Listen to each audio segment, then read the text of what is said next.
So thank you for inviting me to speak, but I feel really not very qualified to talk about cooperatives because I don't know much about them yet.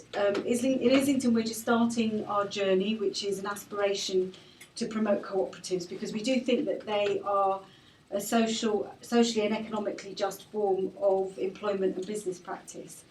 So what I want to do is just briefly give a bit of a context. So why do we want to support cooperatives in Islington? And we want to do that because it's embedded in our aspiration to develop an inclusive economy in Islington. And that's an economy that works for all of our residents.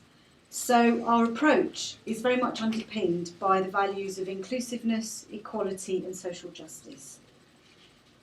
And this is really important for us here in Islington because compared to other parts of London or the UK, you might know that it's quite easy to create wealth in Islington. For some people it's very easy to be wealthy.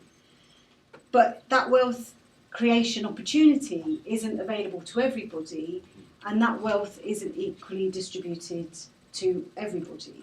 So we have some of the wealthiest people living in Islington, but then we come third nationally in terms of child poverty after Tower Hamlets and Manchester. So that for us is the issue. The issue is inequality.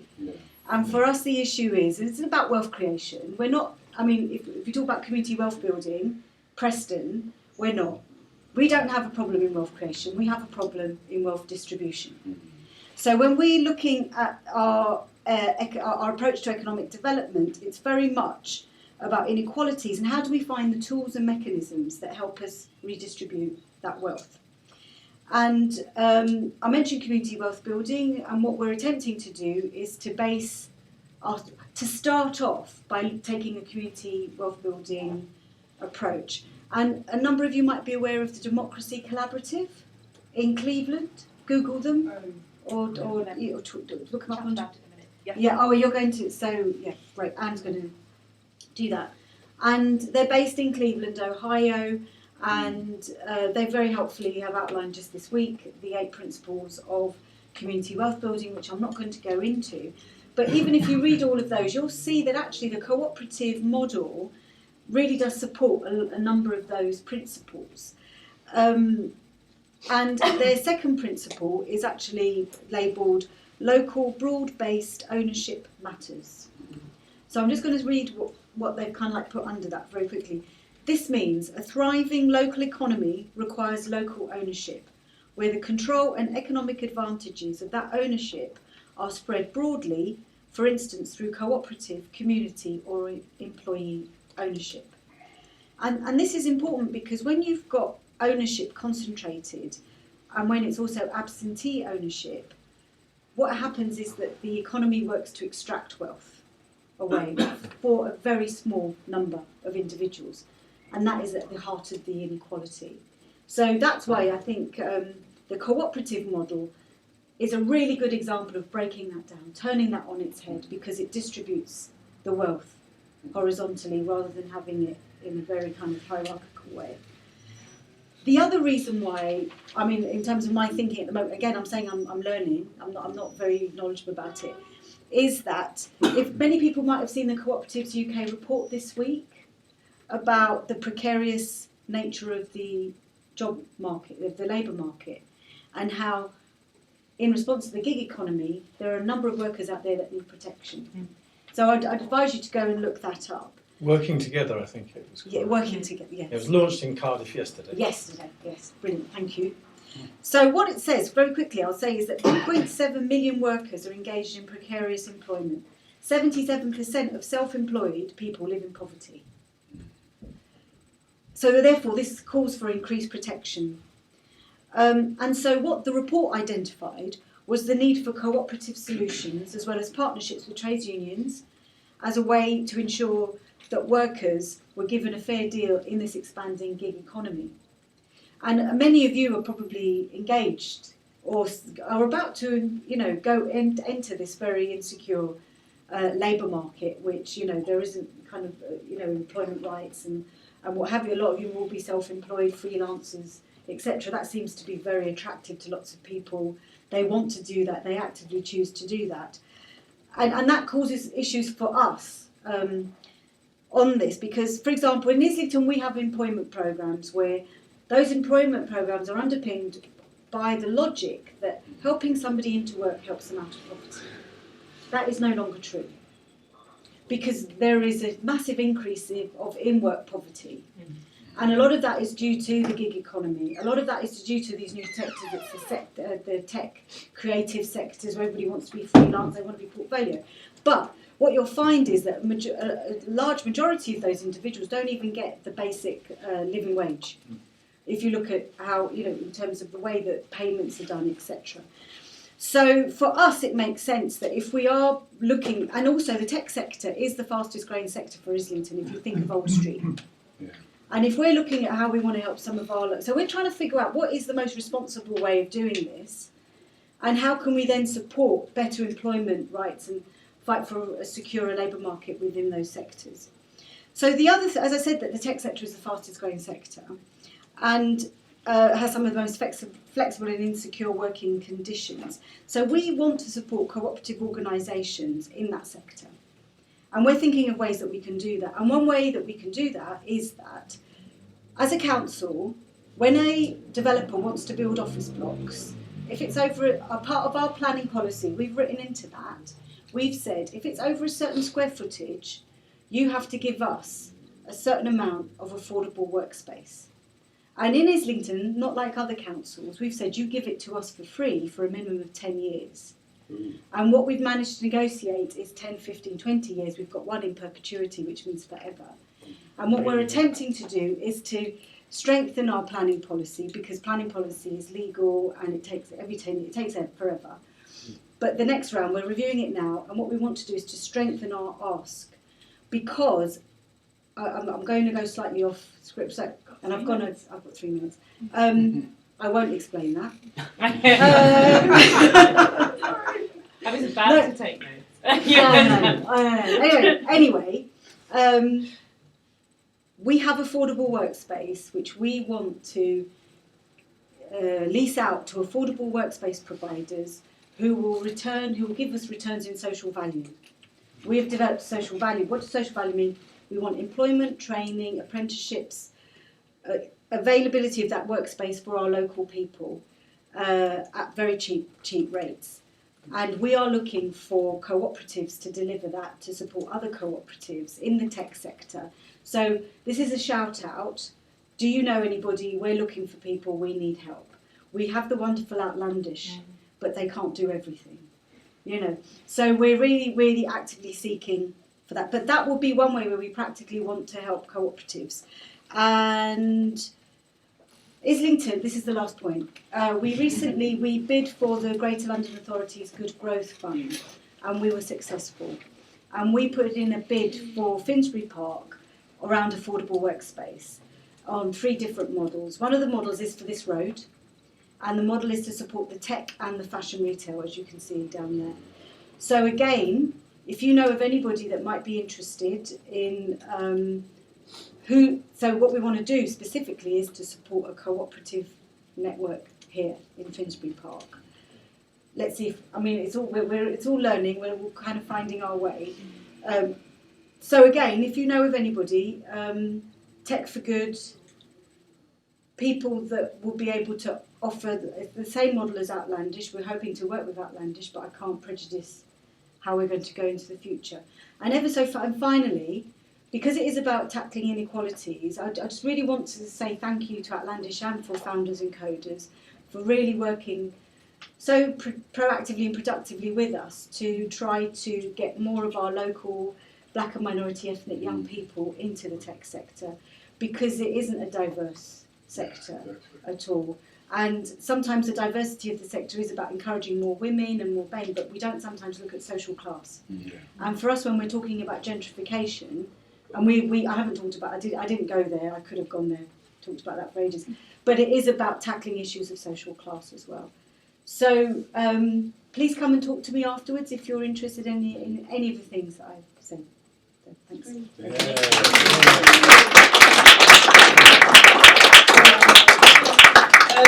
So I think what we do is, if anyone's got like a specific question for Asima, to ask it now. But like I said, there'll be opportunities for discussion and stuff at the end. So let's like not, let's. You've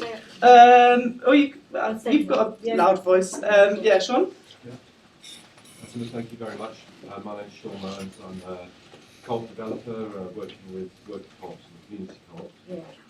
I was struck by your confession that you don't know that much about the co-op movement and how it works. And I talked to Catherine West, who's the Councillor Watts' predecessor as leader of the council in 2012, about the looming situation with children's adventure playgrounds in Islington, because Islington has 12 adventure playgrounds, but it has no parks, but it has a very young population, and the looming funding crisis, and could co-ops be the way forward for community and worker control of playgrounds through, etc., etc. But something that Catherine West said to me in 2012 was, we're all Labour and co-op councillors, but none of us know anything about co-op. And now we're in 2017 and I'm hearing the same thing. Oh, we're now about to change that. This is not carpet, but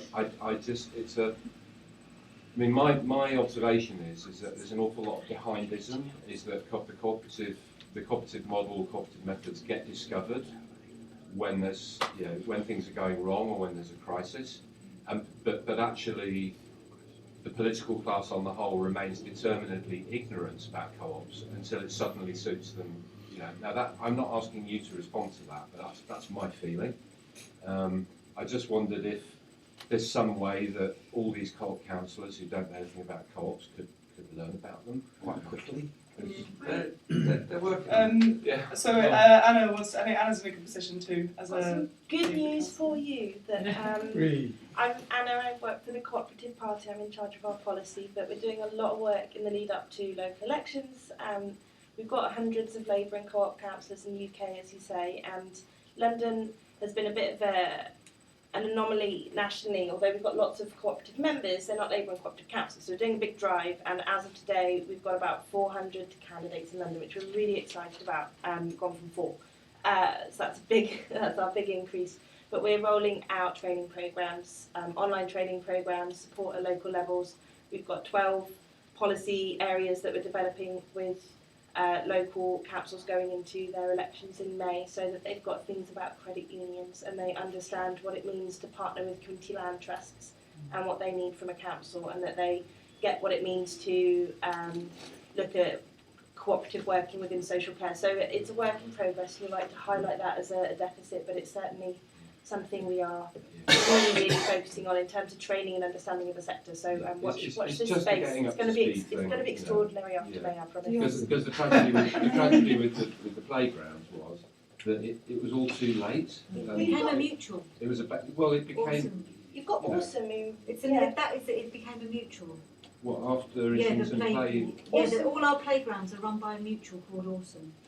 Okay, well, it went to Islington Play at the time, and that was a missed opportunity because it was too late to talk to the workers and to talk to the charities that were running the playgrounds to get something together in time to bid for it.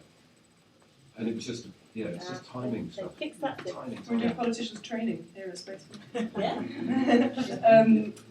And Sean has helped loads of co-ops get off the ground and grow, and you need to find people like him to actually instantiate the policies.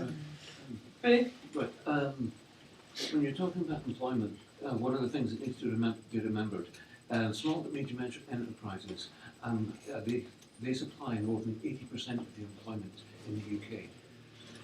Now, if you're working, I don't know if you've tried doing stuff in the startup field, if you're trying to build a small company or build a small and medium enterprise, you will find it ridiculously difficult to get funding.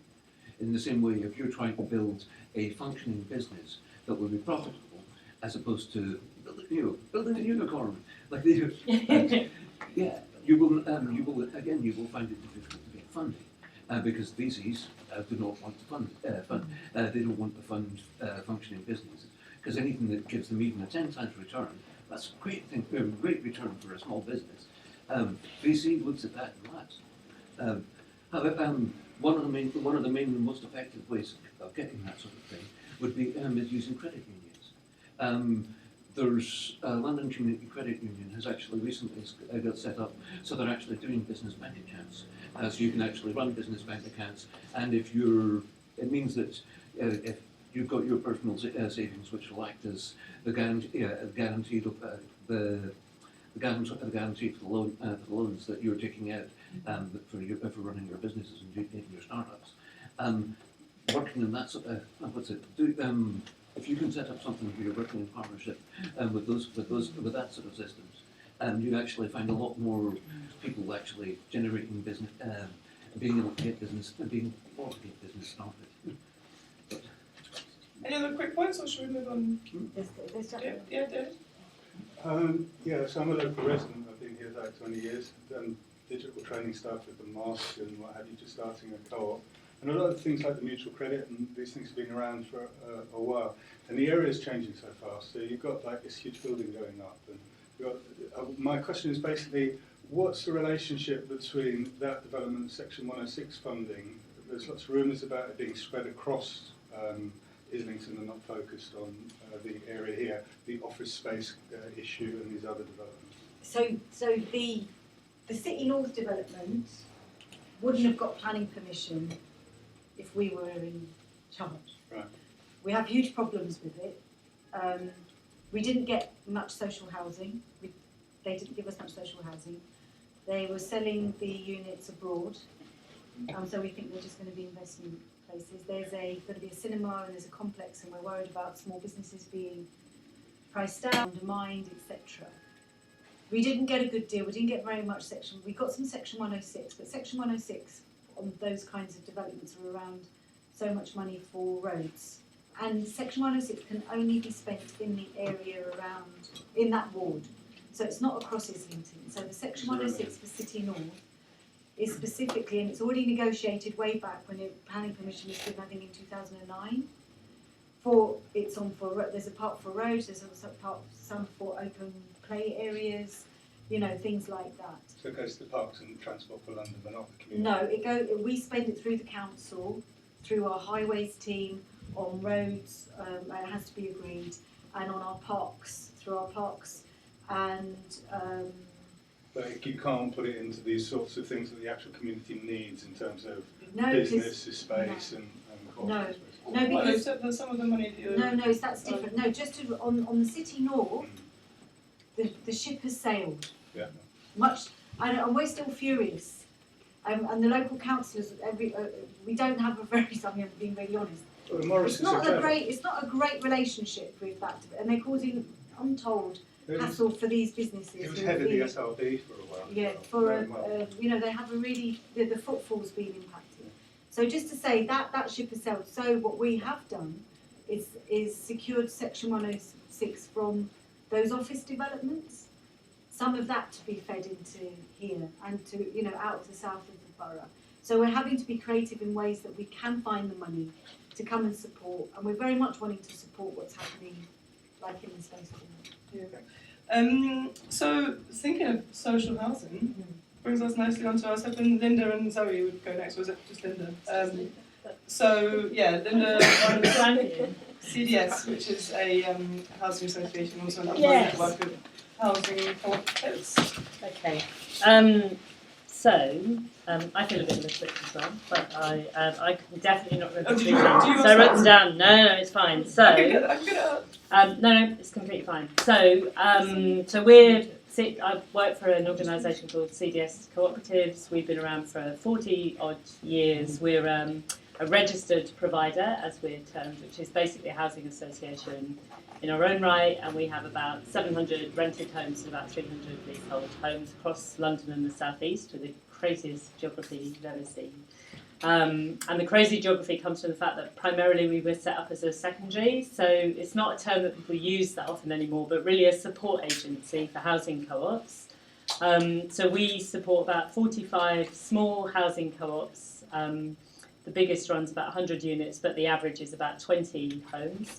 Across London and South East again, and those are, a lot of them were developed in the early 1990s with social housing grants, so they got subsidy They're low rent, they're owned by the people who live in them collectively as a mutual housing co-op, but they're usually too small to employ staff, so they use us. So we provide everything from finance services to maintenance and management, or any pick and mix of that the co-op feels ready for. And so we have sort of those two existing business streams. And then about a year and a half ago, we were thinking about our own business. So our own business makes a profit because we also got a social housing grant. And thinking about the best way to use that. So it's not huge, it's about £800,000 a year, which is a lot of money, but it's not if you want to build houses. You don't get much bang for your buck out of that. So we, with our board, agreed that the best use of that was to try and enable mainstream growth for co-op housing and community-led housing by sort of doing the R&D bit. So trying to think about how do you invest in ideas, some of the things that people have talked about today. How do you develop the infrastructure and put the tools in place to allow people to take control of their own housing solutions? And that's that little bit of money that no one can ever find. It's the startup bit of money, you know, that how do you invest in £5,000 worth of legal work when you haven't got anything to put it against?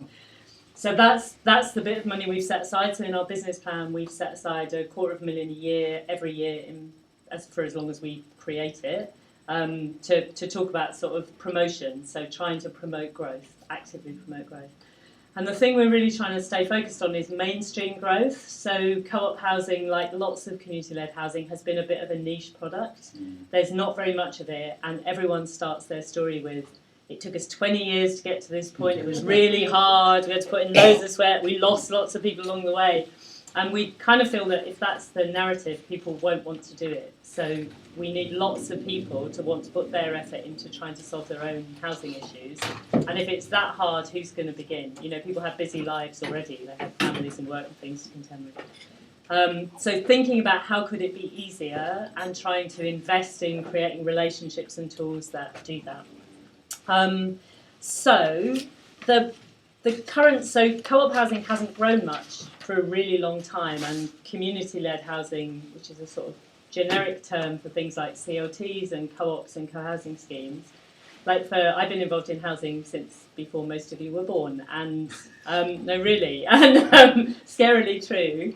But it's true that there hasn't been much growth. So there was this big surge in the 90s when everyone got involved in creating community-led rented product. And then nothing, really. It just, you'd have the odd scheme, but nothing much happened. And in the last 2 years, there's been this sort of strange surge has happened, and community-led housing is suddenly flavour of the month. So if I leave you with nothing from this conversation, I really want to encourage you to seize this moment, and in all sorts of ways. So I credit most of this to someone called Catherine Harrington at the Community Land Trust Network. She is the most, Anna's smiling, she's just an extraordinary human being who has the most beautiful touch for lobbying I've ever seen in my life. She created a movement out of nothing, almost on her own, and she got government to be excited about community land trusts, which are a form of ownership that really tries to lock affordability into land, that started in the States. And through that, she really captured the imagination to the point where the government, this government, has set aside the biggest programme of investment in community-led housing in my lifetime. 60 million a year for 5 years is not nothing. It's proper money, grown-up money, 250 million quid. So that money is going to be used to do a couple of things.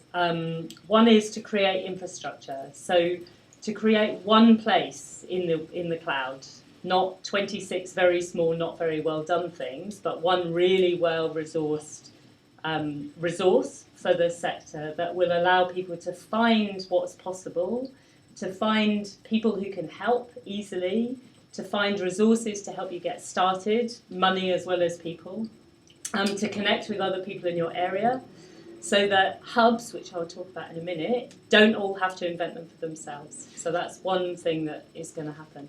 The second bit of money is going to be used to create small amounts of grants, so local revenue grants that you can use to get your idea off the ground. So if you and a dozen people are interested in creating a co-op, making a community land trust, using a building that's on your street corner more effectively for housing, there'll be revenue grant money to help you think about it. So to help you get a vision for how you want to do that, who you want to house, what is it? Is it ownership? Is it rent? Is it subsidised? Is it not? All of those kind of questions take time out of people's day, and they need some professional support quite often. That money is going to be made available. And then at the last bit is the capital bit. So how do you get the money to build the house? So there will be some capital funding, along with quite a lot of work with funders, and particularly ethical funders, to think about how you get the loan element of schemes. So up until the last 2 years, I never really thought we would be talking about this sector this way, but there is real potential at the moment for people to make a permanent and lasting change to what the housing landscape looks like. It really is a moment. It feels very, very different to anything else. The Co-op Party are doing that work through their housing strategy to try and just get this in the normal agenda of things, that mutual type solutions, community-led solutions are involved. In London, we are partnering with the GLA to host something called the London Community Housing Hub. It's going to be based in our offices in Borough, which is always open house, so people are very welcome to come and visit us. The project director starts in 2 weeks, and that has about £750,000 worth of funding over the next 3 years to do this enabling work. So to connect people in London, to help develop ideas, but critically to work with local authorities who want to do this stuff but don't know how, back to Sean's point earlier on, helping them to think, what does our housing policy need to look like to make the most of this opportunity? And we're really open to ideas about how the combination of our promoter fund and that hub money, which is going to grow, we think, can help to make a difference in London. Because if we can make a difference in London, we can make a difference anywhere. It's probably the toughest housing market one of the top 10 toughest markets in the world. There's a lot of work for us to do around sort of suppressing land values in London and thinking about much longer term and structurally how do we do that. But short term, we need some wins. We need people to be telling stories that say, I thought about this 3 years ago and I'm getting my key tomorrow, not it took 20 years and it's really, really hard. So we're keen to talk to people tonight and at other times about what's possible and how we can help. Yes, don't make it a really complicated technical question. Remind me, I want to say one more thing when you finish. Sorry, go for it. I'll go after you. I'll remind you after that. Just thinking about this area and the sort of spaces, there are places to actually do what you're talking about. Yeah. There are very few opportunities to take a housing space and build a house, right, because of land issues. Yeah. The majority of the spaces that are available, that are really interesting and controversial, are co-working, co-living spaces, warehouse spaces. Yeah. So do you have any policies specifically or is that outside your remit? No, nothing is outside the remit because everyone's making it up. Whatever they tell you, this stuff is being made up as we go along, which is brilliant because it means everything is possible. And I think that energy moment that we're feeling is coming from despair. Like everyone, wherever they are on your cycle of kind of money in Islington, everyone recognises the housing crisis because even really well-heeled people are looking at their kids and thinking, I've got 3 of them, how am I going to support them all to live somewhere locally? It's not a problem of poverty anymore. So I think if you look to New York, which I always look to because I think it's got some interesting parallels, they are using warehouse space for housing projects in the most extraordinary ways. I mean, literally from kind of creating almost curtain-based dividers because that allows very, very low-cost, short-term housing for people, to really interesting sort of hotel and boat building type drop-in templates for those buildings.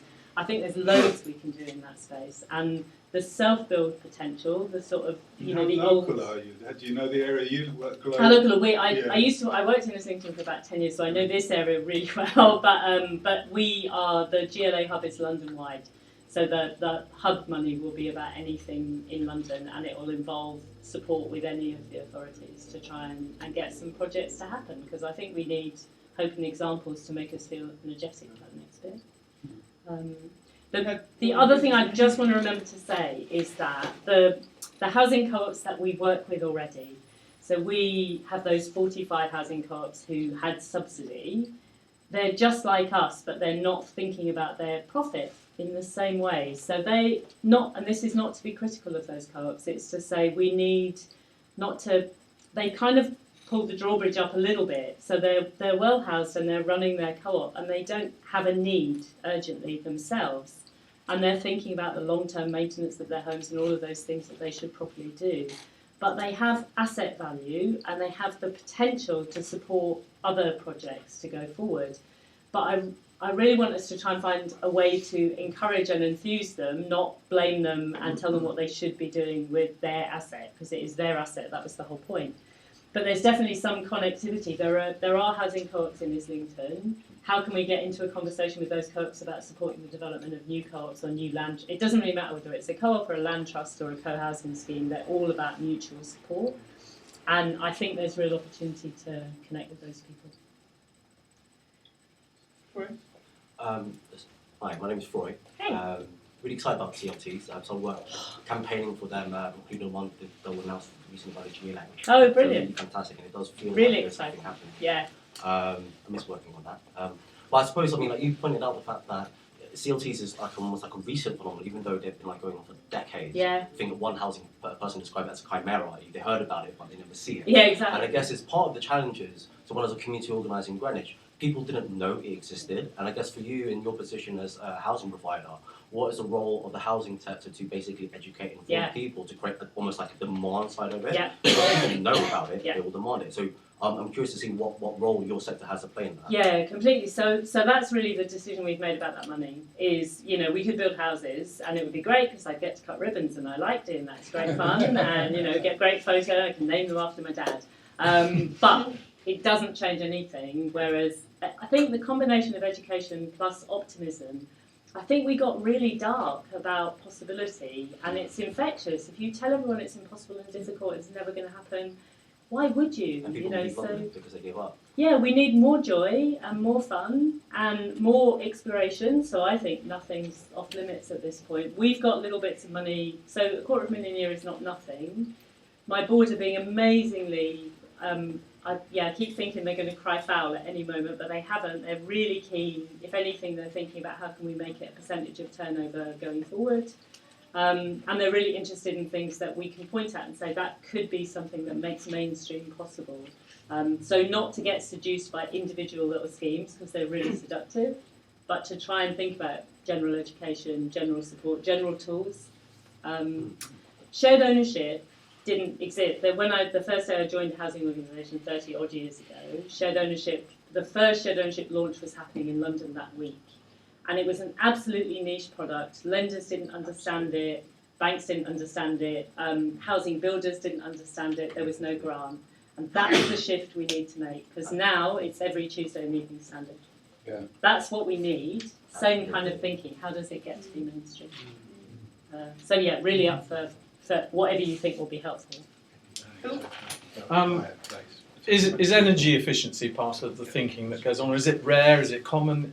I think it's really common in groups for energy efficiency to be very high on the agenda, and I think it's a natural spin-off in a way. If you're the person who's going to live there, then you think about the long-term cost of that house or home in a different way than a developer who's going to move in and then move out. Yeah. So I think it's much more common in community-led housing schemes for there to be a high focus on energy efficiency and also on flexibility over time, actually. There's an interesting scheme in New York where they're using the blockchain, so-called. Oh wow! To monitor, it's amongst people who are already generating have photovoltaics on there, and they monitor what they're using. They also sell to one another, but there's no cash going. It's just mutual exchange, so that if someone's short, they can pick up from others, and that sounds quite an interesting model that would work for a group of people working on a co-housing scheme. Yeah, definitely. And just that, like those nuggets of knowledge and excitement, that's what the hub and the national infrastructure want to make available easily. So if you've got the slightest interest, you find something that excites you quickly. Right. And can connect to something. So find some information, get it to you. Yeah, get it to us and we'll feed it. So the idea is it will become cyclical very quickly. They'll feed stuff in. Because I think it doesn't have to all be in the same space, because you can. No. But it's energy efficient to ship it only a short distance. Exactly. If you see what I mean. But across London would probably be all right. Yeah, really exciting. Hey. Is there any relationship between community land trusts and development trusts? I mean, I and other people were very much involved in the 80s development trusts, and that was accompanied by a guarantee, charitable company model, which has been successful. So, and there's still locality operating. Locality is an amazing but, kind of outcome from that. So locality are working very closely with the whole community-led housing kind of surge. They've been very involved in kind of the enabling work with local communities particularly. There isn't a legal relationship or relationship between the two structures, which doesn't mean to say they're not contrary to each other, it just isn't a natural relationship. So CRTs are emerging in a slightly different way. But yeah, they're not. They're definitely working together, but not as the same thing. That's it? Yeah. Oh wait, let's just get Asima first. Yeah. I just have a question around, is it about getting public land or public assets? No, and I think this is like one of the big shifts in thinking. It might be. So it depends what you're targeting. Depends what you're targeting. So if your co-op is about need, then you have as good a right as anyone else who's in need to be a recipient of subsidy. But if you're a market option... I'm talking about community land trusts. But community land trusts can be about need. They're not always about need. I'll tell you why. It's because if you're wanting to take over council housing and your community land trust, what's to safeguard the community land trust being taken over? Because it's not within the public protection. So the assets in a land trust... What I'm worried about is that it's a way of privatising public housing. Yeah, and I don't and know also, of a land... of course. I'm totally for...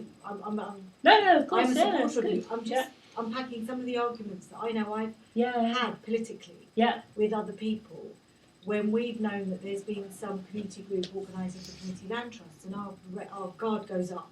Because really also, it's about the gatekeepers. Yeah. How inclusive. So we get, like, where are the BME communities in that land trust? Yeah. Who are the people that are saying, I've organised this land trust for who, and who's demographically represented?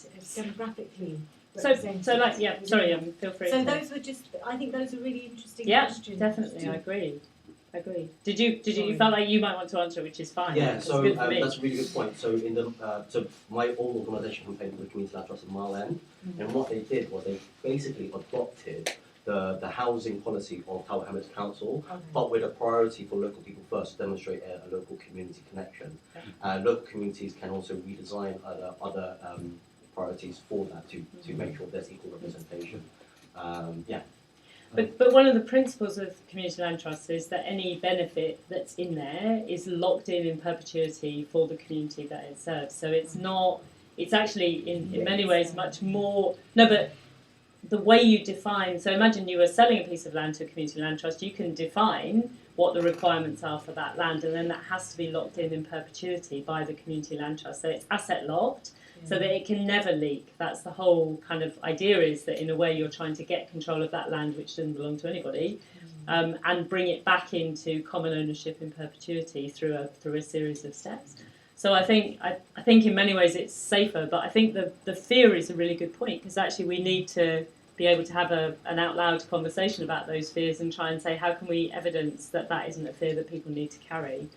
I don't think that it's synonymous to have community land trusts and subsidy, or any form of community-led housing and subsidy. The problem's much bigger than that.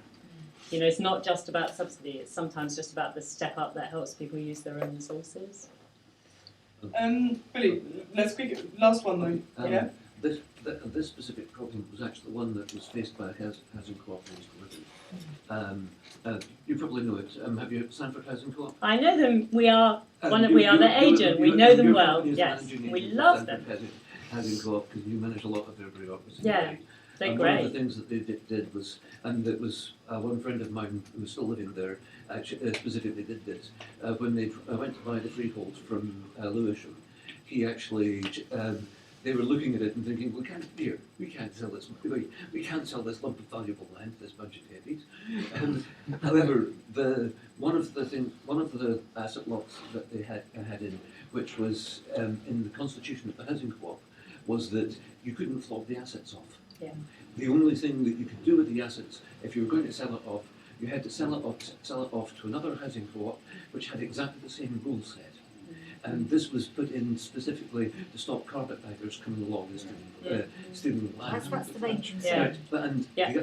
The second thing that he did was that he actually specifically made sure that when he was sorting out when he was on the team that was negotiating the freehold, and he was the one who pushed Steve Dunn. He basically pushed for the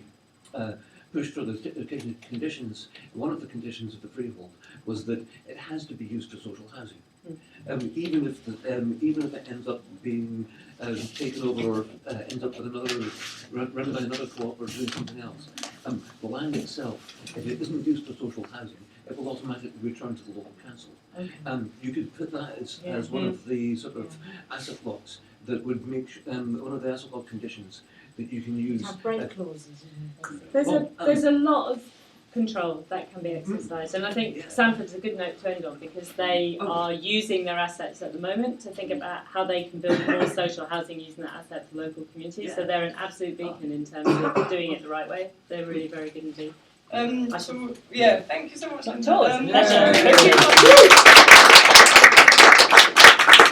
on with the housing theme and ask Dorota to come up, if that's okay. So Dorota is working with our most local community land trust, I think. Just over in Haringey, so not Islington. Yeah. So thank you very much for having me. I'm here to talk about St. Ann'd Development Trust, which is a community land trust. I think we don't need to explain what that is anymore.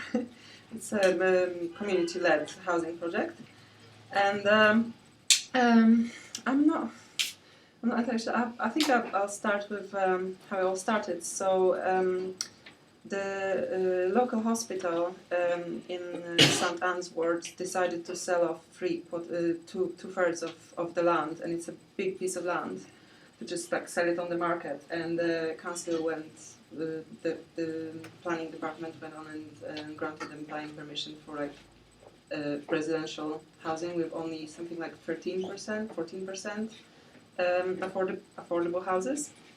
And the group of local residents, which was like a few local communities, there was a campaign for just like keeping the land for the hospital, and there's like some cooperative housing as well, and like a lot of these groups just like kind of got together and decided that they wanted to keep the land in the use of the community, keep it public, and started negotiations with Greater London Authority, and this started 2 years ago, and at the beginning it was like a small group of residents.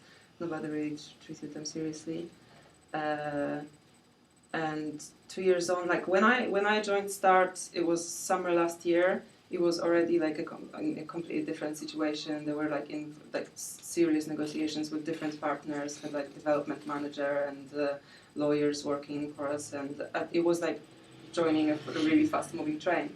But what made it really special, and where I think START is really special as a community organization, is that like I'm really into community building, and I see myself as an activist, but I'm always on the lookout for things to be active about and things to join, and it's hard. It's like the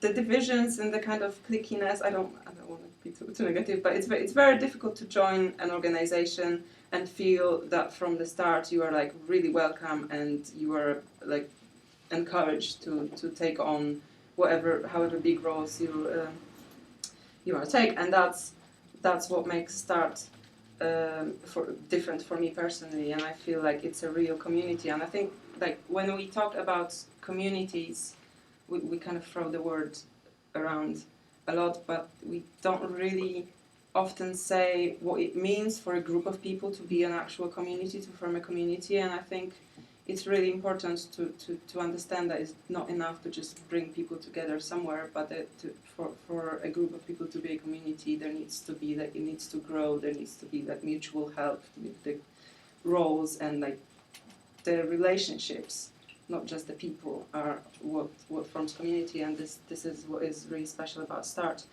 Another thing that makes it special is that the thing that we're talking about is a huge public asset. It's a big chunk of land. It's the whole site is something like 11 hectares or 12 hectares, something like that.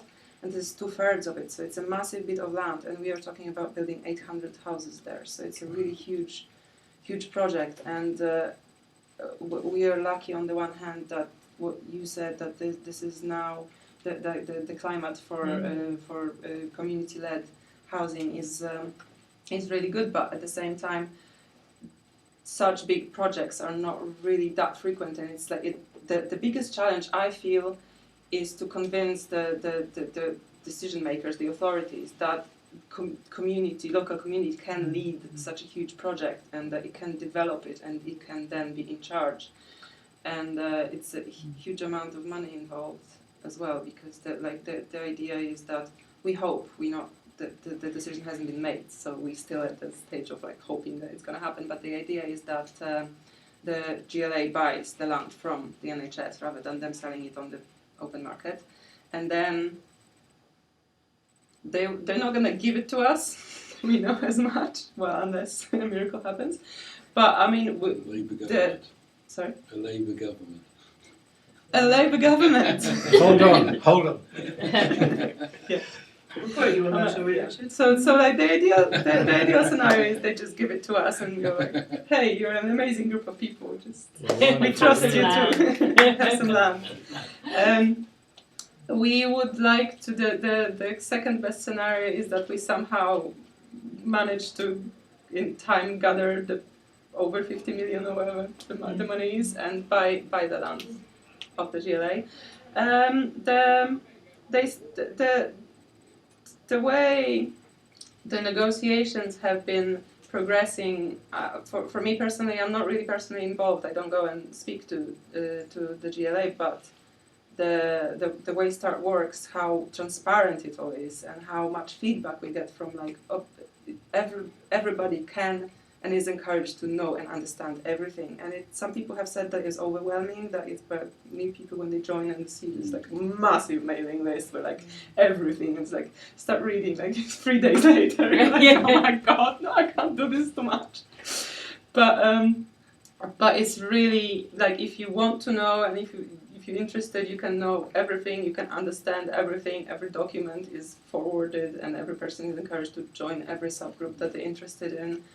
And for me personally, watching how the negotiations progress is, I'm just seeing the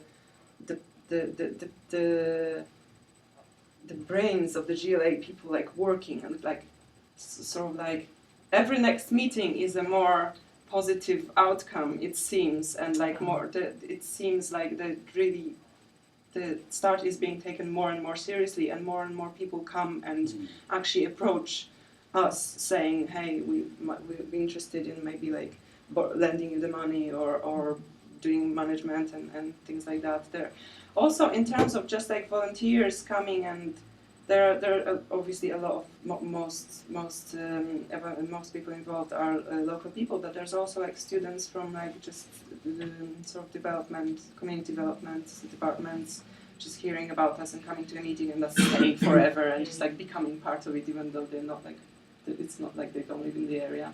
We had this student, still I think he's leaving the country soon. He came just to the UK to do his master's in architecture, and he has recently, like at the very last meeting that we had, he came up with this presentation where he just like designed the houses, like in the minute detail, for every kind of family, single person, the kind of like the detail of every flat and the detail of the layout, so that different people kind of share the common spaces, and it's just a really bit of sunlight on both sides, and like it's just really, really amazing. So like, people just come and help and get excited about it, and it's really beautiful thing. Yes, I was planning to talk about challenges.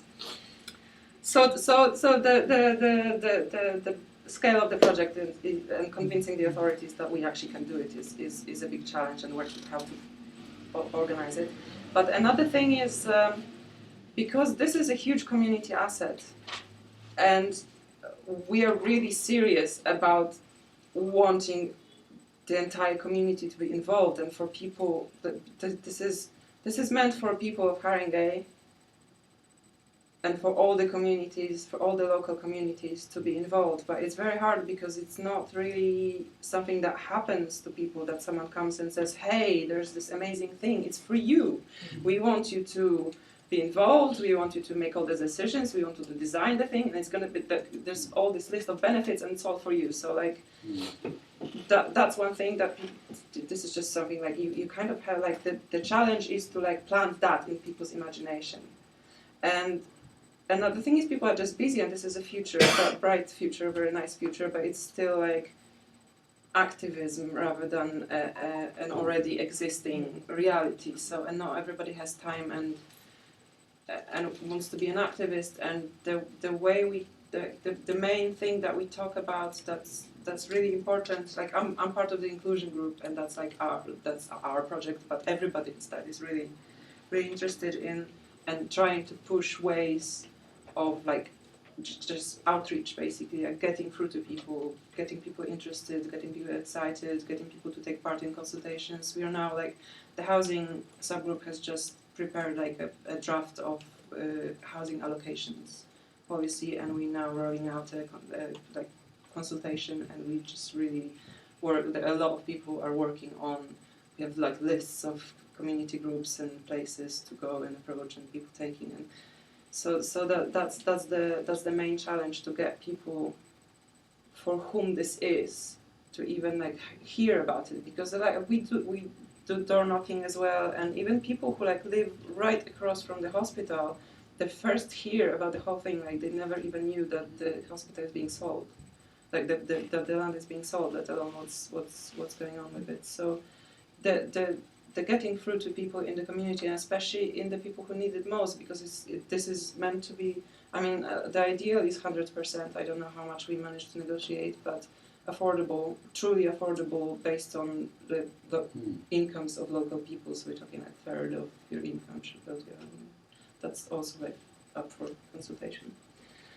And how to get through to all those people who really need that. Sorry? 1 more minute. Yeah, that's it.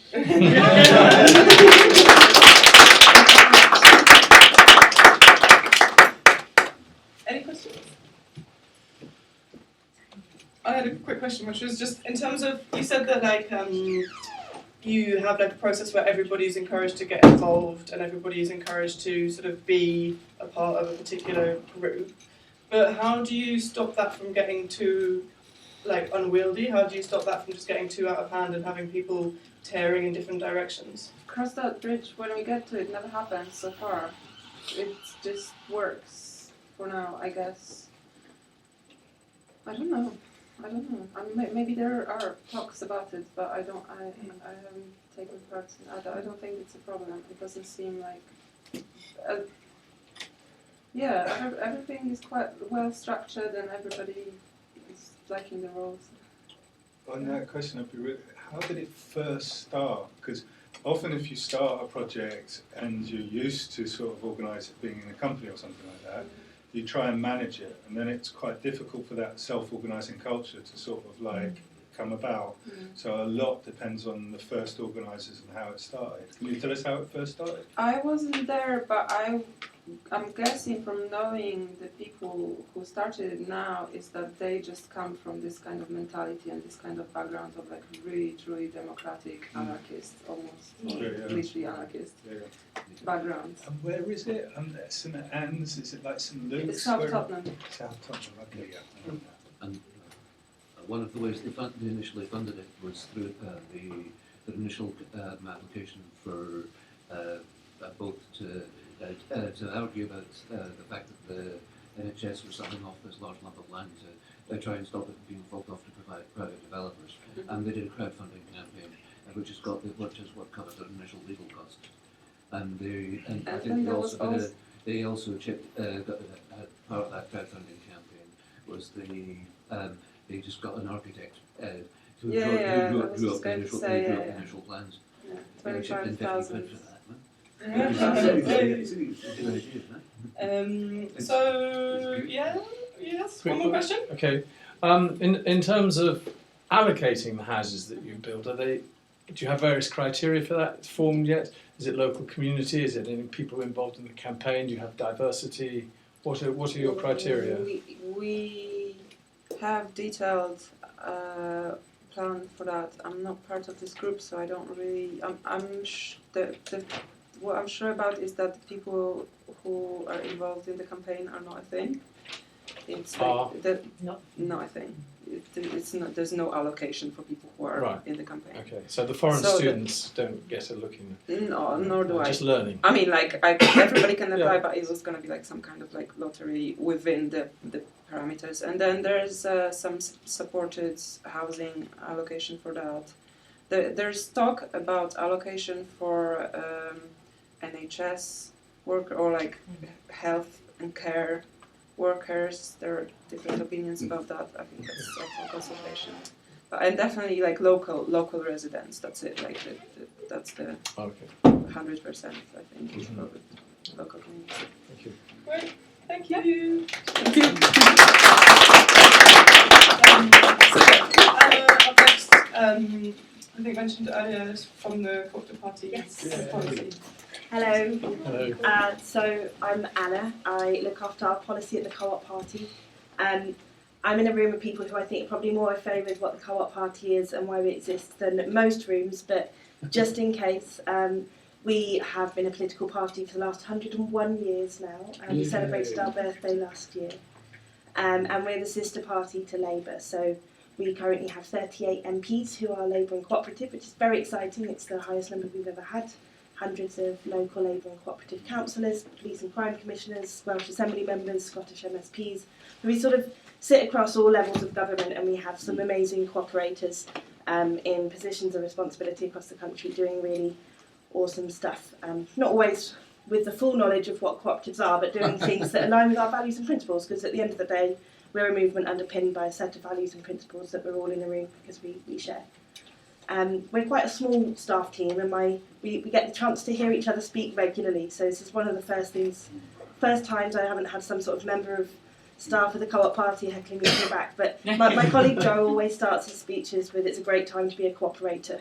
And actually I think that's a really nice place to start, and I think picks up on some of the real enthusiasm that I've heard in the room today. It can be a movement that gets people become a little cynical. It's that sort of trying for 20 years and you don't feel like something's happened. There are so many barriers in the way.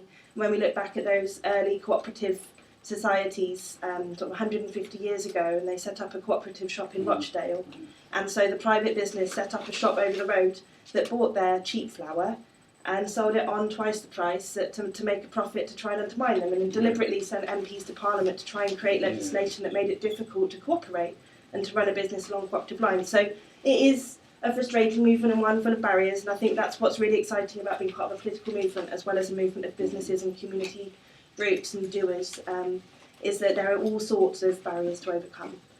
But what we have been talking a lot about recently is how, well, there's this opportunity that we hope to have a Labour and cooperative government soon. Very soon. Well, we'll see when the election is. That's not necessarily 100% in our control, but it's very exciting, and to have so many cooperators in Parliament. But also we are doing a lot of work around local government, and our local government conference last year was under the sort of banner of not waiting for Whitehall.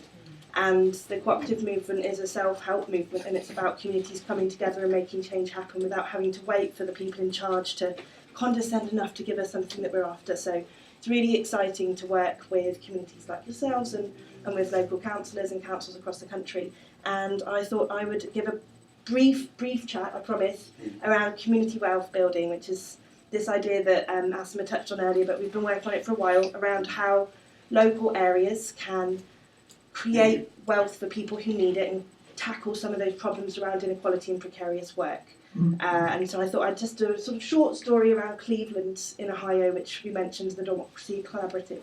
So what happened there is that they noticed that they have a city which had lots of people living in it, lots of wealth, but it wasn't being felt by the people who needed it the most, and that a lot of their wealth was leaking out of their local economy. So they looked at some of their local organisations, and they realised they had a world-leading hospital, for example, in Cleveland. and it's people from all over the world go and get treated there. Huge amounts of money passing through those doors and out again, but they're contracts all with global and national companies that weren't creating that wealth in Cleveland. So they were paying a company to do their laundry, but the people doing the laundry didn't live in Cleveland, weren't earning money in Cleveland, weren't spending their money in Cleveland once they'd earned it with local businesses, and didn't have that agency to make change happen in their own communities. So they go, well, something's going wrong here. So they developed this model around community wealth, and there's a bit of it around buying local, and we've seen a lot of action around that in the UK. So Preston, for example, have done an amazing job of looking through their supply chain and the supply chain of other anchor institutions to look at how can we spend money with local businesses and stop money leaking out of our economy. Leeds have done it. They did an initial look at the £11 million that Leeds and other anchor institutions spend in that area, and found that 50 pence in every pound was leaving the Leeds economy. And meanwhile, those 50 pences in the pound could have gone a long way to helping those young people growing up in overcrowded damp homes, or create better quality jobs, or make sure people earned enough to pay their rent. So that's really exciting. But what they've done in Cleveland is go that whole step further, and that's where the co-op stuff comes in. Is that they said, well, actually, what's the business form, what's the corporate form that keeps wealth locally and makes sure people have good quality jobs where they've got job security and where they spend money locally and they make decisions in the benefit of the local area. And said, we've got anchor institutions, these are hospitals, councils, football clubs, whatever it is that's never going to leave their patch. They're sort of rooted in a place. Well, those people spend money, and they spend money with organisations that are taking money out of the area, so we get the buy local piece. But actually, if we choose a big profit maximising organisation within Cleveland, yes, more of it will stay locally, but there's nothing to stop that company upping sticks and leaving the area down the line as well and taking all those jobs with it. You know, they'll make interest in the best sort of corporate interest of the company and the interest of those shareholders. So what they did is they identified 3 big areas of spend of all these anchor institutions together, and they said, well, let's have a look at laundry, energy and food. All of our big organisations spend money on these things, the schools, the hospitals and so on. So how about we help develop worker cooperatives? Because worker cooperatives are models where those employees are also the local residents who benefit the most from Cleveland becoming a better place. You're not going to find a worker co-op that's going to vote to outsource their own jobs to the other side of the world, because those workers are the owners and the decision makers and the people who benefit from the organisation doing well. So they've created these 3 worker cooperatives around laundry, energy and food to take on these contracts, and they're properly competitive organisations. They've brought in the top people from those sectors, and they are not being given these jobs as charity cases. They are better at doing their jobs than these big private companies, because you know they put the effort into being really top quality professional organisations. And I think what's really exciting in the UK now is that we have a window of opportunity.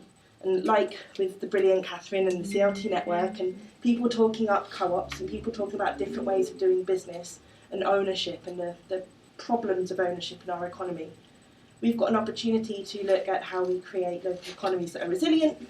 We have an opportunity to look at how we develop worker cooperatives. We've got this exciting pledge in the Labour manifesto to double the size of the cooperative sector. Well, what does that mean in practice? How do we make that happen? How do we make sure we get these worker cooperatives? What support needs to be in place? And while we're a self-help movement, what are the mechanisms that government and local government can put in place to make sure that that's as easy as possible, that people have a nice time doing it, that they don't spend their entire working life getting it set up and then, sorry, it's too late, time to retire, having created my worker co-op. So I think it's very exciting. It's a great time to be a cooperator. But the onus is perhaps on us as a movement to be clear about what we're asking for, clear about what our aspirations are, clear that we're not just a bunch of, I think, I've forgotten your name, but you said a bunch of hippies looking to buy this piece of land. Actually, the cooperative movement is a professional outfit. We run businesses across the country. We have worker-owned and customer-owned and secondary co-ops doing all sorts of amazing professional things. Nobody realises that our butter is from farmers' co-ops, or that actually half of our farmers in the entire country are part of some form of cooperative. I mean, we don't champion our own sector perhaps as much as we could, and people see us as the community group that could take over a part, not the massive organisation that or force, social force that's going to be able to take over those key bits of industry and run things in a really professional and smart way, better than those private businesses. So I guess my call to action is now's your moment. As the Cooperative Party, we've got loads and loads of bits of work going on that we would love as much input into as possible. How we go about doubling the sector. So if anyone knows the answer, back of a postcard, please. We're thinking about what does a cooperative economy look like more broadly, and Asima talked about cooperatives being part of an inclusive economy, and one that's for everybody, not just for the few people who make a profit at the top. And I want to know more about, we've obviously got ideas and policy on that, but we don't necessarily have an answer for what happens when stuff gets automated. What does the cooperative solution to automation look like? What's our cooperative solution to Uber? So the New Economics Foundation did a really exciting crowdfund around creating a cooperative Uber. Well, they're thinking, but it's not happened yet. And how about the cleaners? And how about the other bits of precarious work, the social care and the social care cooperatives? So have a think about your sort of policy asks and solutions for that, and I'd love to hear them. And we're thinking about Brexit. We almost got through a whole evening without talking about that, but actually, it's not going to happen. Well, it might not happen, but imagining it does. How do we make sure it happens in a way where cooperatives are protected and the sector's able to grow? How do we do it in a way where if we are leaving different agricultural subsidies, we protect farming co-ops, for example? What are the sectors at risk? Where are there opportunities around procurement? So I would like your ideas. I love your enthusiasm and energy, and it's refreshing from some of the sort of, when we're sitting at desks and thinking about the same things every day, there's a tendency to forget that actually we're a movement of people doing amazing things on the ground. So we want your examples, share your successes, let us know your challenges so that we can help understand what needs to change to make those challenges go away, and to keep in touch. And if you're not a member, you can sign up back.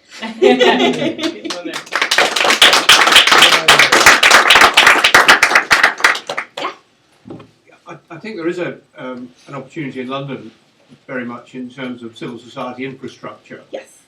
What's been happening over the last year is that London funders and the two big pan-London organisations, one of which is now LBSC, which is now in liquidation, and Greater London Volunteering, which is now becoming the London Hub. What happened was that there was a report which said that the way ahead for civil society infrastructure should be bottom-up. It should be driven by the needs of communities, etc., etc. And what's happened, and a bunch of us have been highly critical of this over the last year, has been that it has turned into a completely top-down process in which what's happened is to set up a resource hub, when what you need is network support systems at all sorts of different levels and so on and so forth. But because the community sector has been so gutted by cuts, and because people tend to all work in their different sectors of housing and employment and environment and technology and this, that and the other, there hasn't really been a collective voice. And the other reason is that nobody wants to upset the funders. So there's an enormous, the emperor's got no clothes situation at the moment.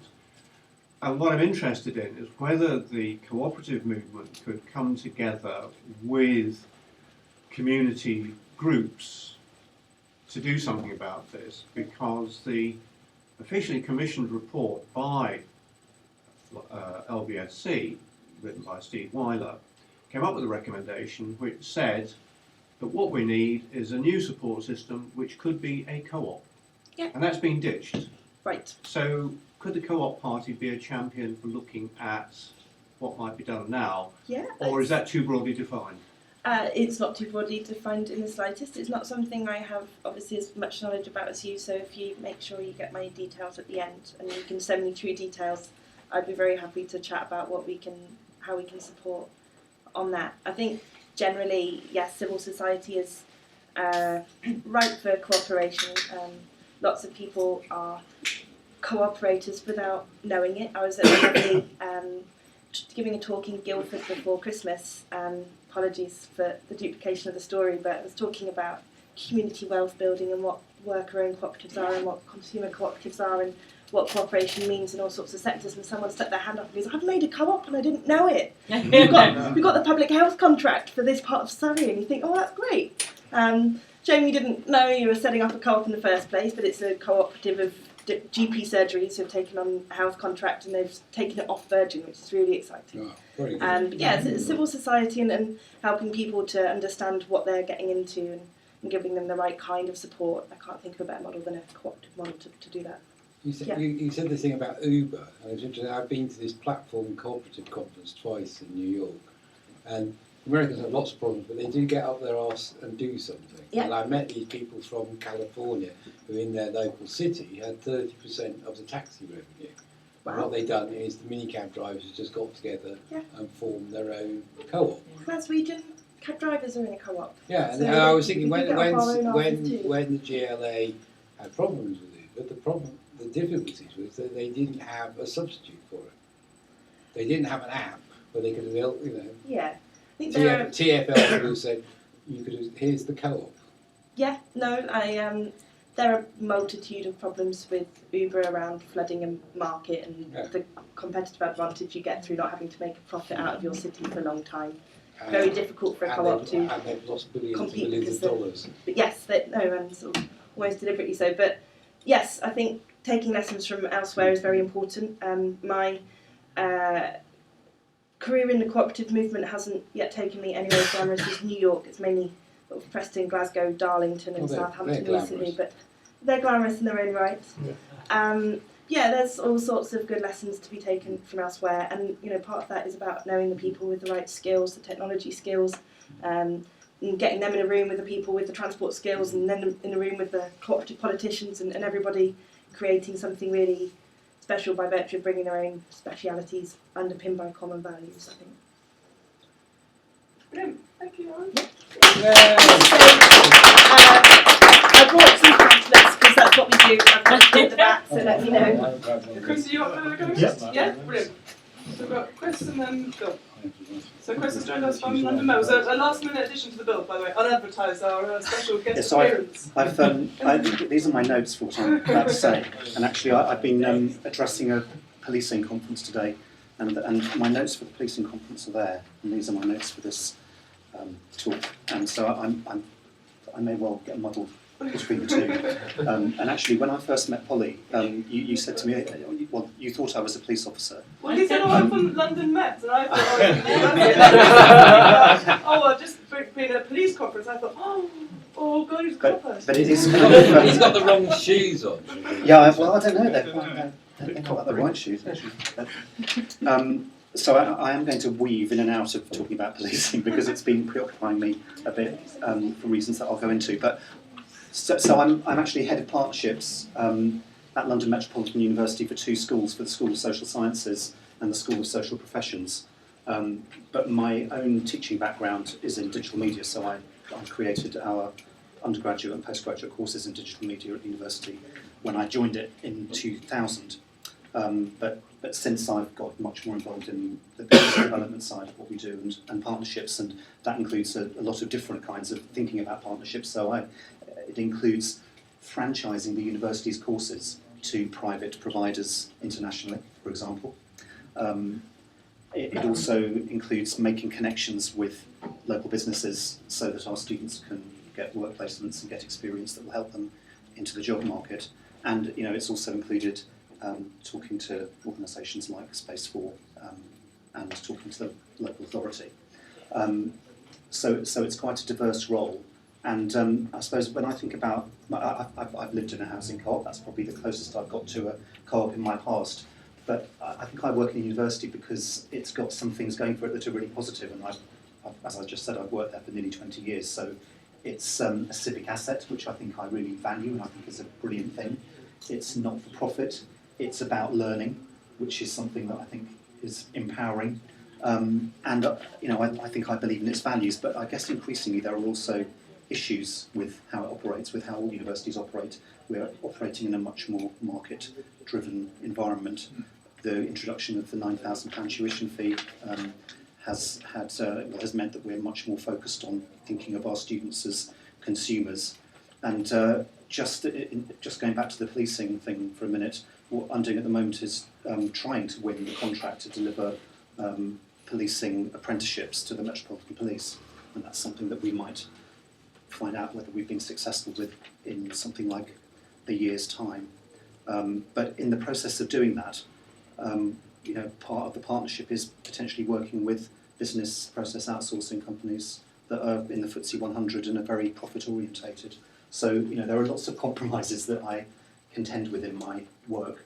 And I'm just thinking of some other things that I think about. When I met with Polly yesterday, you were talking to me about whether there might be an opportunity to think about student housing cooperatives, and I was asked by your colleague Matt, what the university's resource was in terms of its student housing. And of course, we sold it all off 20 years ago, and actually we sold off half of our estate about 5 years ago, and now it's that same footprint of land is occupied by a private student housing organisation. So we've been divesting our physical assets.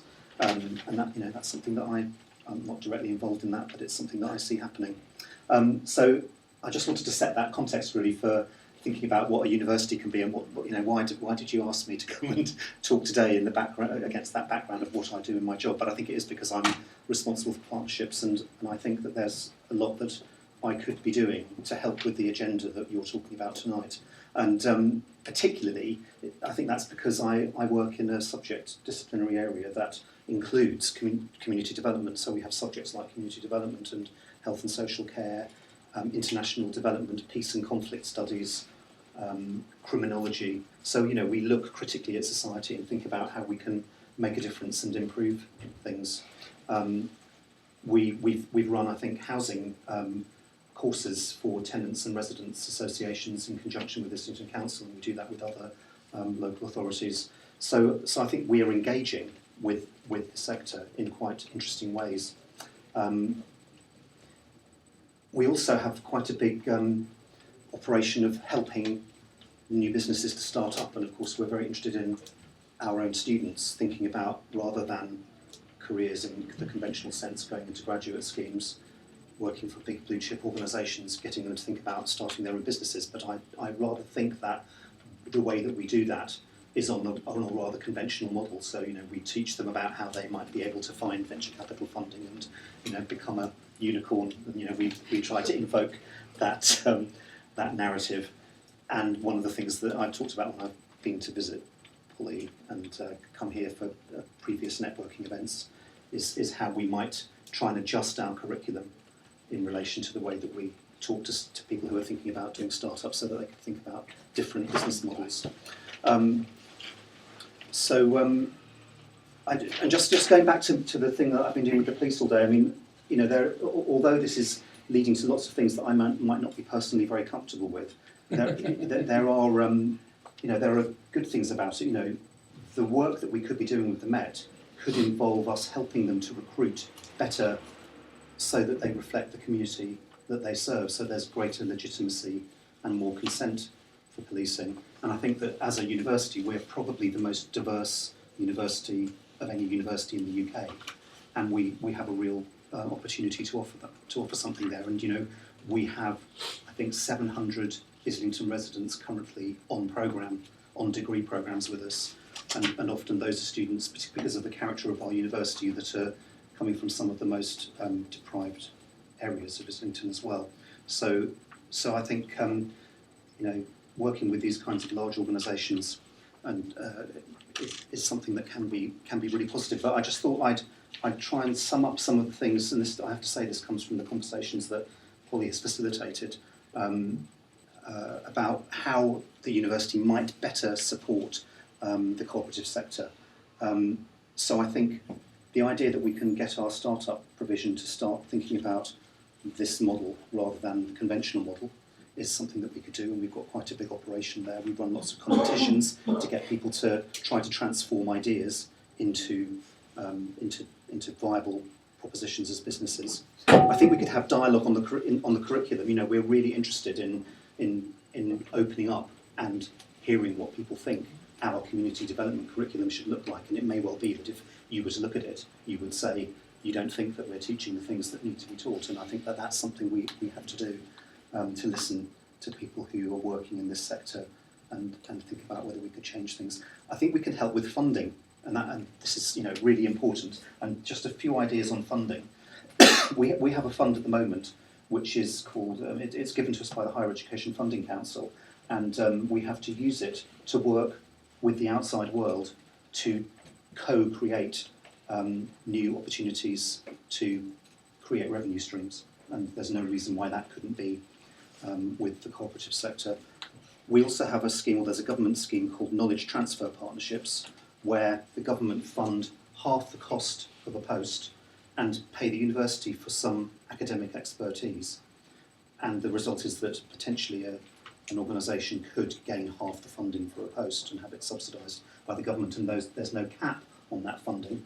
All you have to do is conform to the requirements, which is to create a business proposition, really, and to do some transfer of knowledge from the university to the outside world.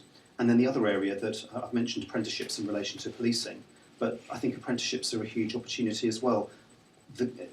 When I talked to Polly and Matt yesterday, I was saying, did you know that the government will pay £8,000 towards the tuition for a degree if you pay somebody a salary to be an apprentice?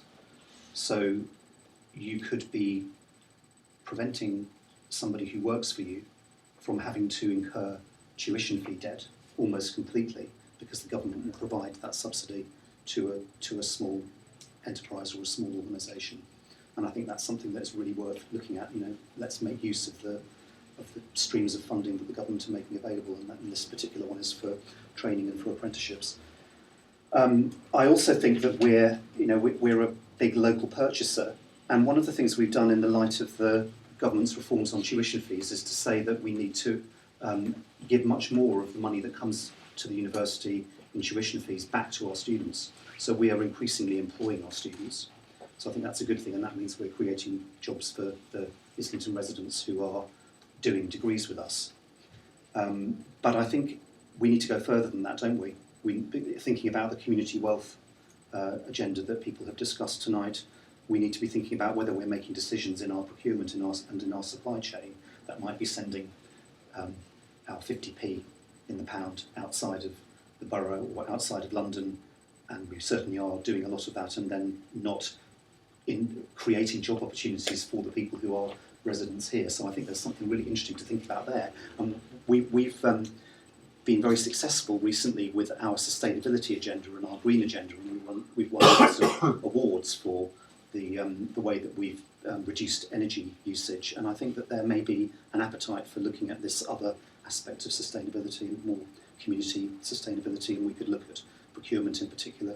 And then I think more broadly there may be people in the university who would be interested in researching procurement and seeing what we might be able to learn about changing the way that happens in other organisations, not just our own. That's me.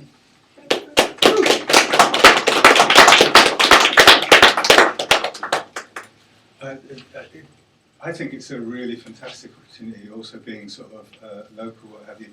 But there's one huge thing for me that you didn't sort of, and the most obvious synergy, right, between like a university and the co-op movement. And it came out at last year's, very tangibly to me, last year's Open Co-op Conference, where there was Goldsmiths, there was University of Hull there was 3 universities there, and then there were all these kind of workshops with small co-ops and a lot of stuff going on. And the 7th pillar of the cooperative movement is education. It's not funded, it's not invested, and almost nothing is done across the sector, right? They have a requirement, like legally, institutionally, to foster education for their cooperative members.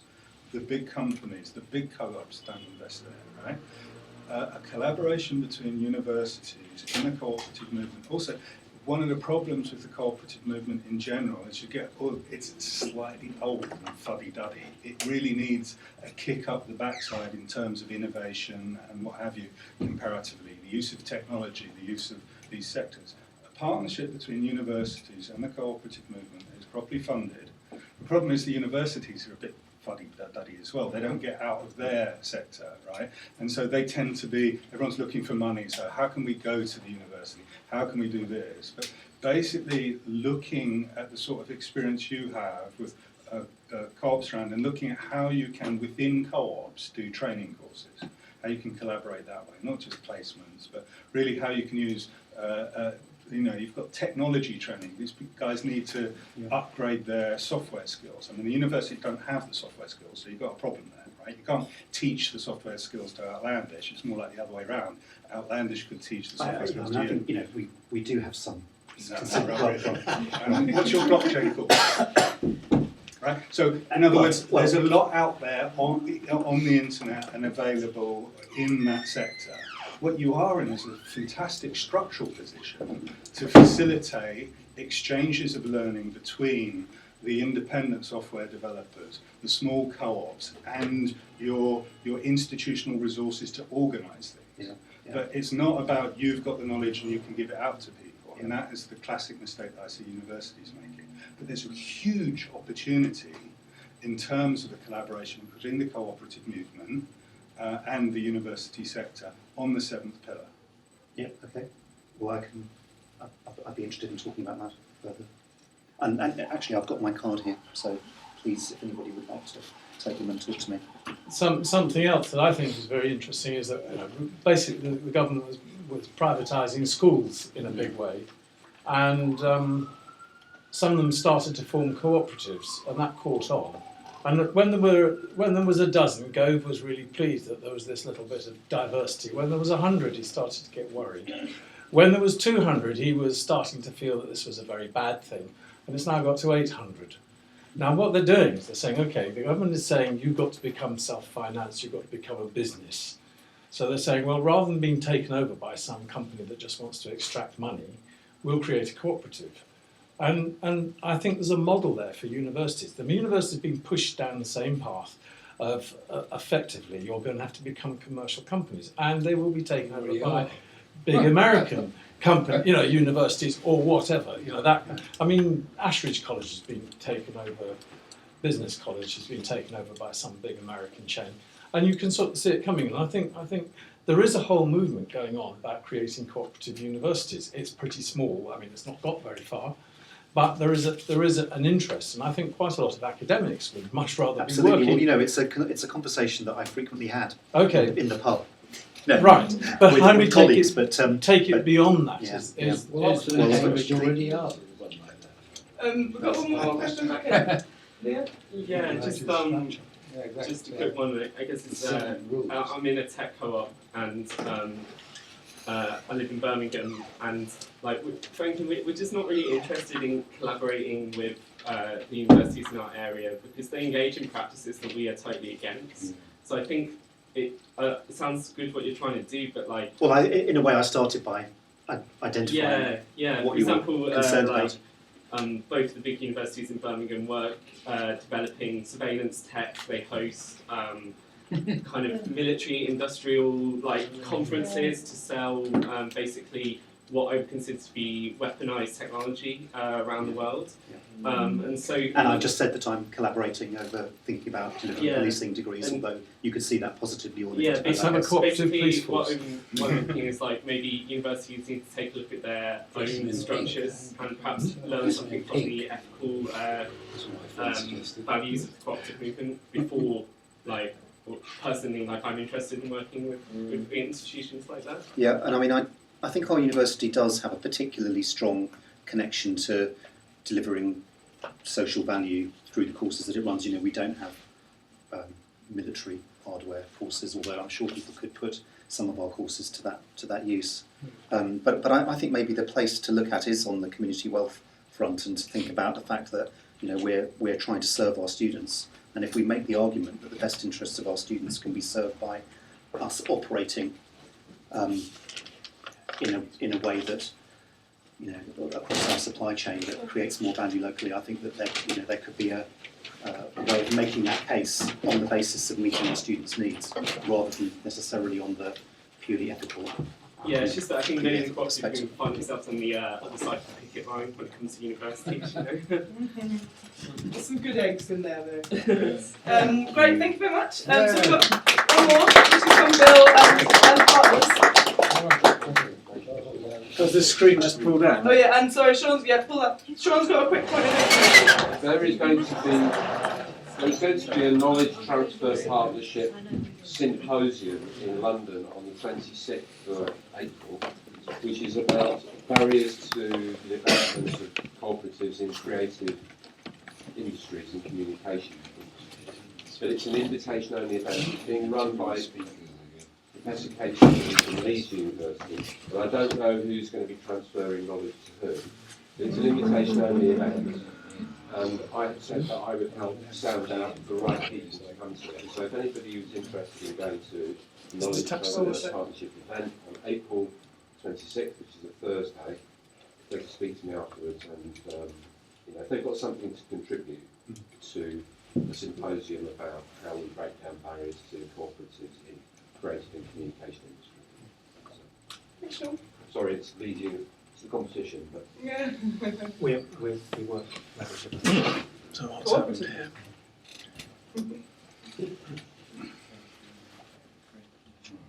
Okay. This is if this is a CoTech meeting, this is probably the slightly techier end of the Co. What we're looking at is what's necessary if you want to develop cooperative communities. What helps to make them viable, and that's something we've been looking at for a little while. Is CoTech a viable cooperative community? We kind of feel not yet. It's on the way there. Will it get there? That's a question. And but if CoTech can be got together and start to function properly, we think that it can play a very positive role in the wider cooperative sector in helping to promote it and develop it.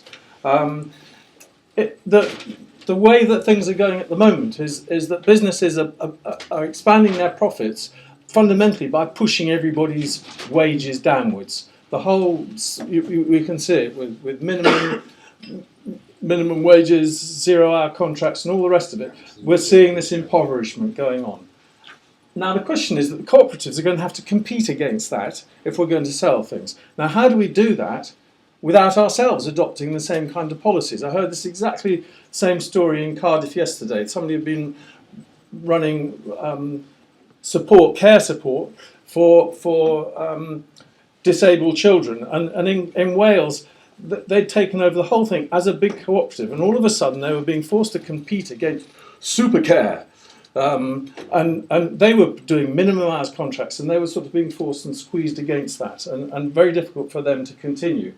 So the question is, how can co-ops survive? Well, I think the key is that if they're not investing in productivity, which is not what's happening, co-ops have the opportunity to invest in productivity, to look at how to make all of ourselves more productive in what we do. And I think that requires a technology investment. A lot of things are being undercut by platforms, which is something that we're looking at. A lot of businesses are finding that very difficult. So what we're needing to do is to keep looking at what's happening in the world around us and adapting and changing. So as co-ops, we all want to survive, but we also want to thrive.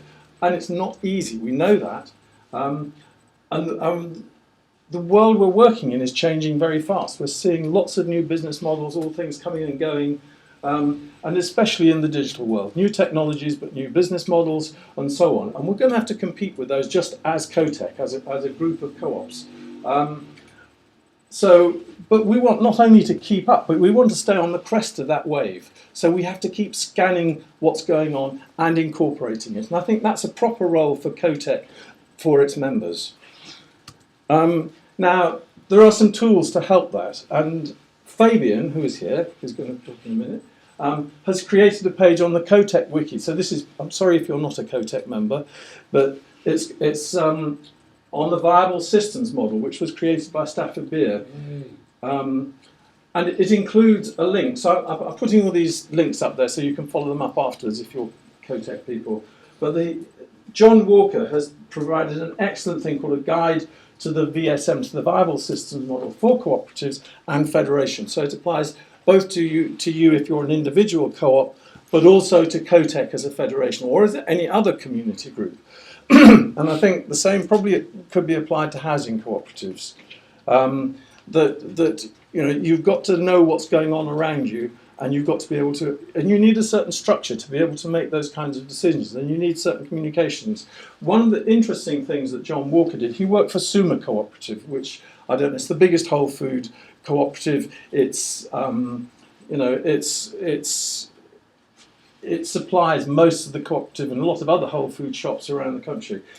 He worked for it for a number of years, and when it got to 35 people, they had weekly meetings to discuss everything. And he said when it got to 35 members, so that's quite a long time ago, he said the meetings became almost impossible, out of hand. They just, everything, there was no coherence anymore.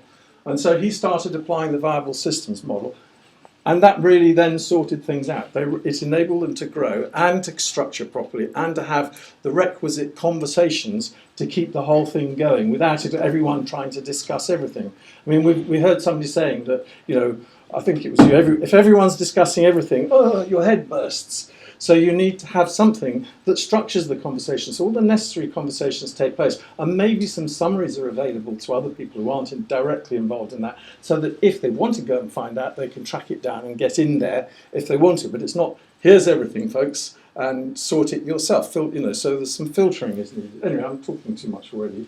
But there's the last chapter of this is called Section 10, Application for Federation. So if you're growing cooperative communities, that's a nice one to have a look at. I'm going to ask Fabian to have a little talk about this bit now, and then I'm going on to another slide, and I'll ask David Bovell to talk about that one. 4 minutes. 4 minutes, okay. Okay, I'll be very quick. And actually, I think the viable systems model is actually can be quite important for whatever club you're involved in. And the work that John Walker was doing, this was back in the 1990s, and this document's been updated 1 or 2 times since then, and perhaps it needs updating and bringing, you know, in light of the new technologies available. But basically, one of the big problems was you could have lots of co-ops, but how do they aggregate and function collectively?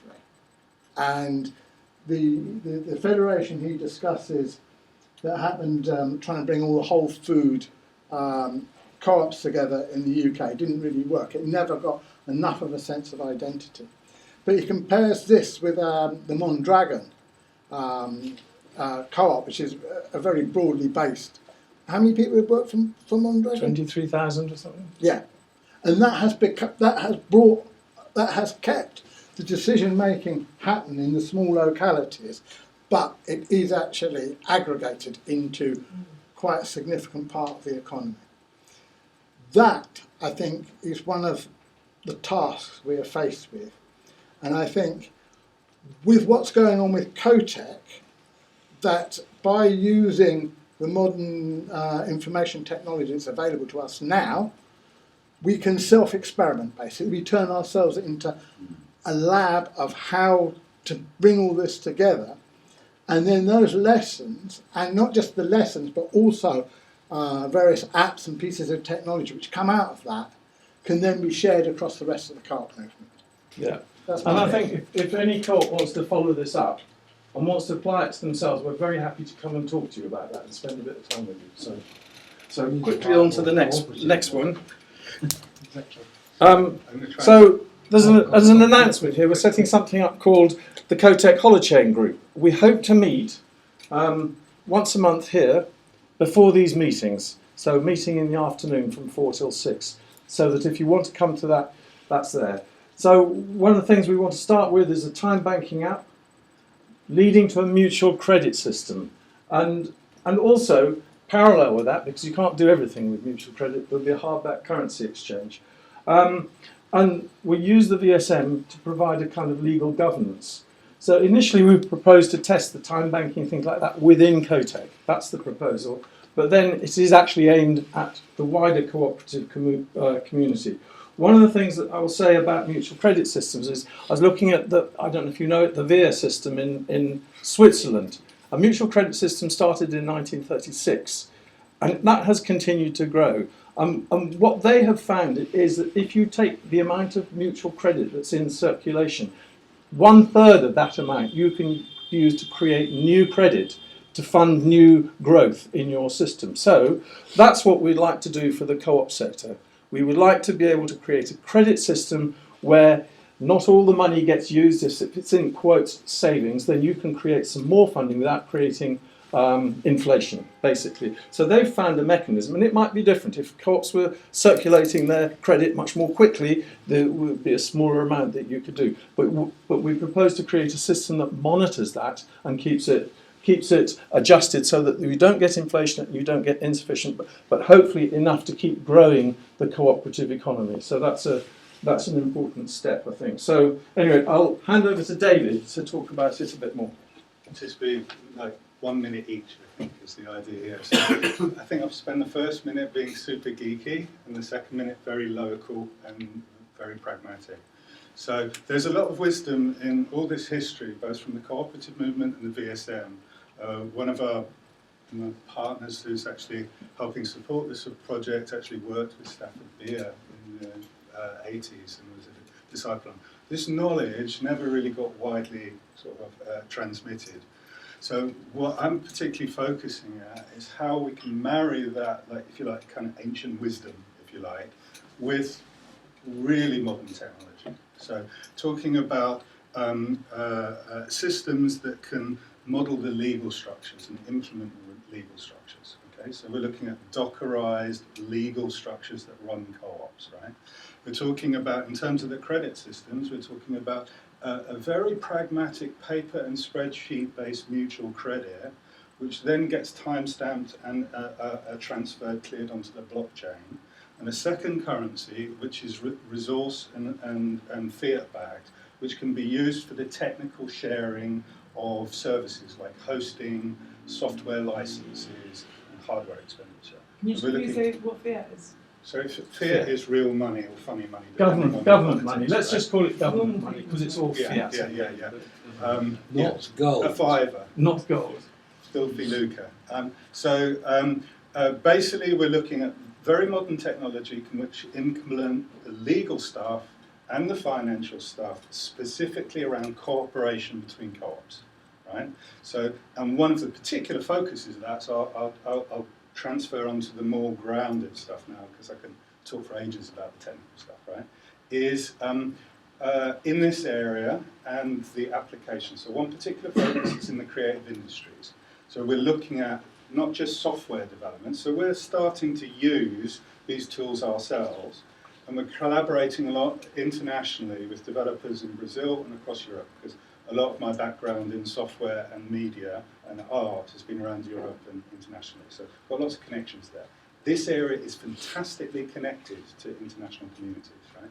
So we're looking at media production, podcast production, video production, and also working with local cafes in the development of things like radio stations and the documentation, and using these legal structures to enable people to start co-ops, and in the interoperation and the exchange between co-ops, using these technical and legal structures to incentivize these richer structures of social organisation, that the viable system models and other things that happen.